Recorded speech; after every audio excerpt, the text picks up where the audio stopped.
Welcome to another episode of The Bullshit Show. I'm Dad, that's Nathan, and look who joined us. It's Anchor Baby! Oh, God, wait a minute. Anchor Baby says bye-bye. She's outie. Whoop. She took the camera with her. There. So, Happy New Year's, everybody. Welcome to 2016. Another great year. What's going on? Let's see. This is going to be primarily a comment response video. One moment. It hasn't started off as a particularly good year now, has it? No, a lot of people are dropping dead. Natalie Cole and Wayne Rogers. And there was a shooting in Israel. Yes, two people died in Israel. Some lady drove into some soldiers at a French mosque. Yes. At least it's not us yet. No, it's not the United States yet. People are still hung over, I think, from New Year's Eve. And, but give it time. Give it time. And apparently Trump was at it again. So he was babbling his mouth off again. But I'm not going to get into Trump. This is, like I said, this is primarily a comment response video. But the only real news item that's going on that I know of was the big fire in Dubai, which was... It was spectacular to watch. I was looking at some of the video today of some of the damage to the building, and it's pretty intense. But and it's still smoking today, and so. But it didn't fall down. But no, unlike the Twin Towers, it didn't fall from structural failure, however you say that. What's it do to structural failure? My apologies to everybody. We did not do a live stream on New Year's Eve. Here's the reason. He wasn't drunk! The whole point of doing a live stream was I was going to whip up a batch of my famous gin cocktails and get drunky and do a live stream, make an ass of myself. Well, I went to Walmart and their liquor store, the line was all the way back to the back of the building and around halfway back up again. So I said, fuck that. Then I went to the liquor store, and it was the same thing. The line was all the way to the back of the building and then around some. I mean, it was probably going to be a half-hour wait easily. I mean, that's what you get for waiting to buy liquor on New Year's Eve. So I should have known better. So I couldn't actually obtain any gin. So short of going to the gas station and getting some beer, which I didn't really want to do. So I didn't get drunky. We ended up doing nothing New Year's Eve, really. I watched Reservoir Dogs, and I just bought the Blu-ray of that. And then we watched Ryan Seacrest and watched the ball drop. And then I made the mistake of tuning into Kathy Griffin. Oh, God. You tuned into that? Yeah, for like 5 minutes and fell asleep. She makes me want to vomit. But she's not funny. No, she's not funny at all, and she's butt ugly. Oh well. So anyways, let's get right to it. This won't be a terribly long show, I don't think. No wonder Anderson Cooper went gay. God, I was going to say, no wonder Anderson Cooper prefers dick. Let's see here. From Cooper Sly King. Dad, are you a fan of J.J. Abrams' Star Trek movies? Or are you a Star Trek fan at all? I grew up with the original Star Trek. So I loved the original Star Trek when I was a kid. I mean, I was a hardcore Trekkie, and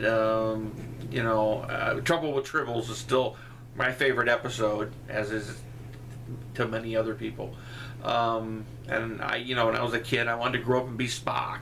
So, but I haven't been real impressed with J.J. Abrams' Star Trek movies. They're okay. I just don't. It has not really that much to do with J.J. Abrams. It's just I have a problem with the recasting of the characters, the new Spock and the new Kirk, and it's just because it's like older people don't like Daniel Craig as James Bond because they still have Sean Connery or Roger Moore stuck in their brains, and they can't get used to Daniel Craig. And it may be a surprise to you. I don't prefer Pierce Brosnan because narration thing. I prefer Daniel Craig. Yeah, I think Daniel Craig's the best Bond, and certainly Spectre's the best Bond movie so far. Just my opinion.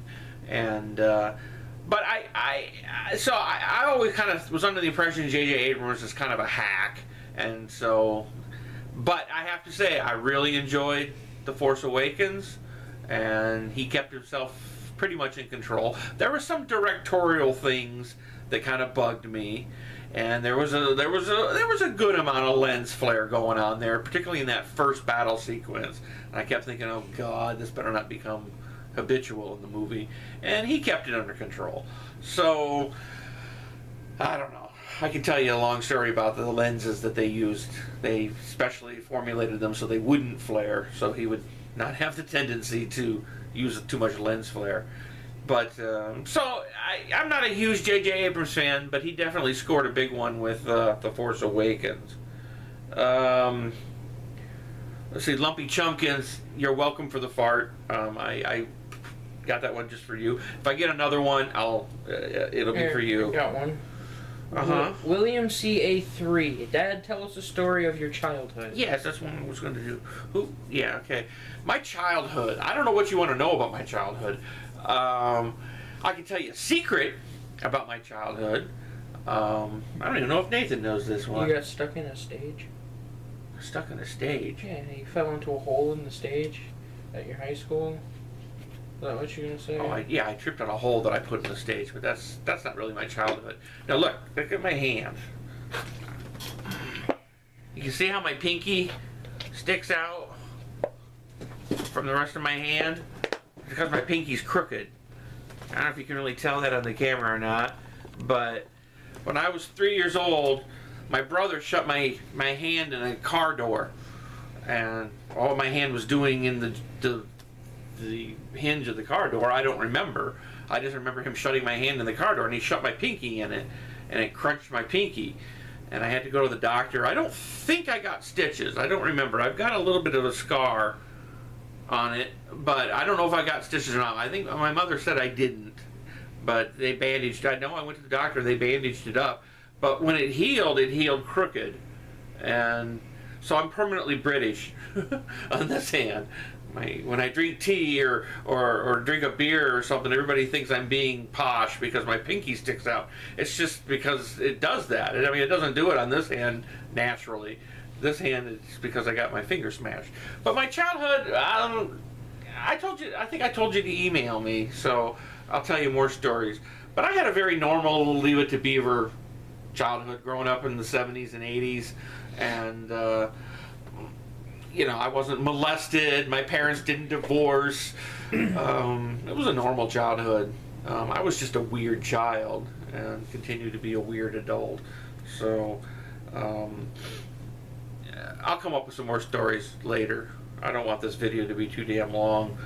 Fucking iPod's not working.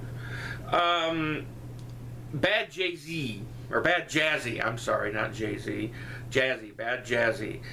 What's the worst fart you've ever done? Like I said, it wasn't too long ago, we were at Walmart, and I had this just mega fart ready to come out, and I just ripped it full force, and I shit my pants right there in Walmart. And we were clear at the back of Walmart, too. You told me not to tell this story ever, yet you're gonna go ahead and tell it on the fucking internet. Yeah, well, these are my children. I'm your children! And I trust my children. But I shit my pants, and so I had to waddle all the way to the front of the store to go to the bathroom, and I had duty running down my leg. It was really gnarly. In fact, I had to take my underwear off and throw them away because they were soaked in Hershey squirts. So that's probably my worst fart of recent memory, at least. Now, what's your best fart? Yeah. Ironically, at Walmart. Yeah. Riley Blackwell. If you could listen to 3 albums for the rest of your life, what would they be? I love music, and to pick 3 would be really, really difficult. But if I had to narrow it down, I would probably pick Pink Floyd's The Wall, just because, not because it's like my favorite album, but because it's one of those albums that the more you listen to it, the more you pick up stuff. And so I think I could probably listen to that album a lot and not get sick of it. I also picked the Pet Shop Boys Introspective, which is sort of their greatest hits, and you never get sick of the Pet Shop Boys. At least I don't, not being having grown up with them. And certainly a recording of Dvorak's Ninth Symphony, preferably by the Chicago Symphony Orchestra or the London Symphony Orchestra. This version is pretty good too, but I would want that. But there's a lot of other albums that are great. I mean, believe it or not, Evening with John Denver was one that I listened to a lot, and the Blue Album from the Beatles, which is a compilation of stuff from '68 to '70, and what else do I listen to? I listen to Enya's Greatest Hits a lot, and Dan Fogelberg's Greatest Hits, and so there's a lot of them that I would want to take, but those three I think would top the list. Duck and Oliver GWR, love the name, favorite engines.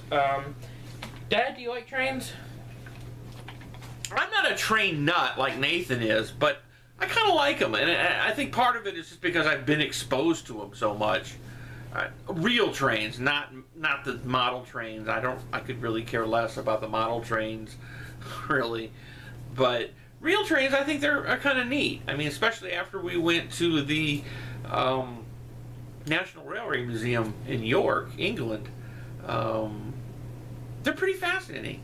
It amazes me how they can get something, it's just like airplanes almost. How do you get something that big, made out of metal, to move? I'm fascinated by it. And so I find them, particularly the steam trains, chugging through the country with a big plume of steam and smoke. I think there's something romantic about it. So, and I liked it. We rode a lot of heritage railways when we were in England and Wales, and I enjoy riding on a train. I think the sort of rocking motion is kind of relaxing. I enjoy it. After our fifth or sixth railway, it started to get a little redundant, but it was cool. So yeah, I kind of dig trains, but I'm not obsessed with them in any way, shape, or form. Come on, iPod, cooperate. There's one on here. Here we go. Keon 666. Do you think World War III will happen anytime soon? I think 50 years from now, when the history of the world is being written, I think they're going to look back, and 2015 into 2016 actually was the beginning of World War III. I think this bullshit with ISIS is sort of the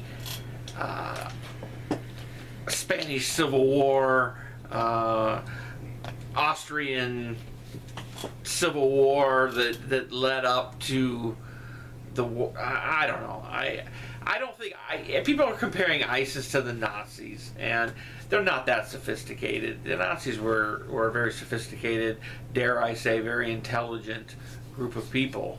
They were just misguided as hell. ISIS, they're pretty fucked up, and they're not terribly organized. So if they get smart and start achieving political power, then you can start equating them with the Nazis. But I think World War III is probably already started. I've got a question here. I love the username. I love Nathan. Yes. I will pay for you to go to BronyCon for you guys if Dad shows me some tits.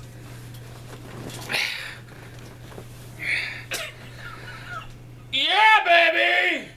Oh, yes! Oh, okay. Take me to BronyCon. See, this is my pacemaker scars right here. I got two of them because I've had two pacemakers. There's a big one here, and then there's one up above it you can't really see very well.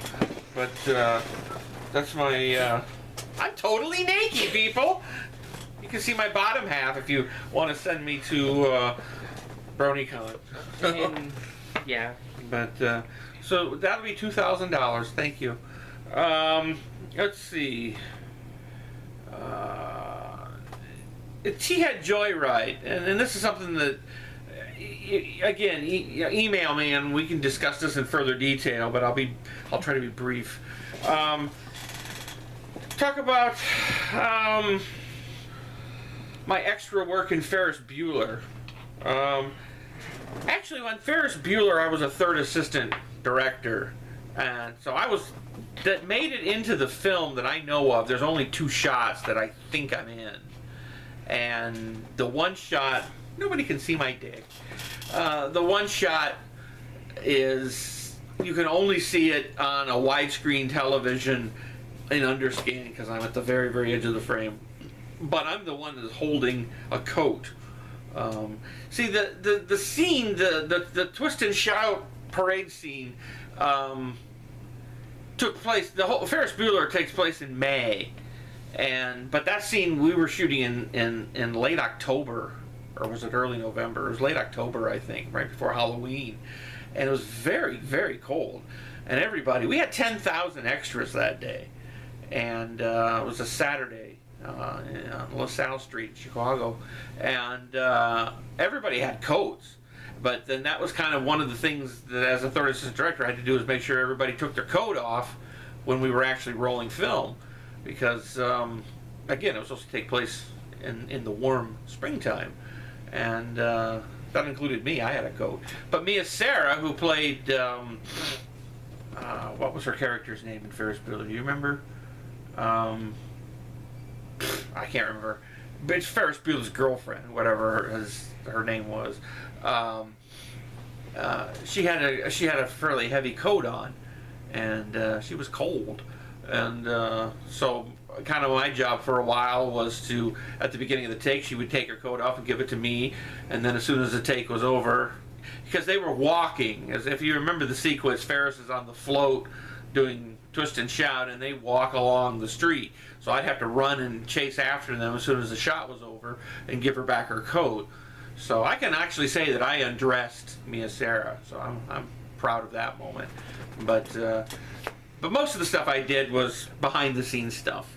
So okay, well apparently our battery's low. That's enough comments for now.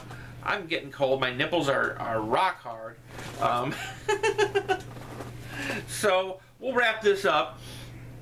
We'll do probably back Tuesday night with our regular show. So, got anything else to add? No. Okay. So until then, hey dudes! God damn it.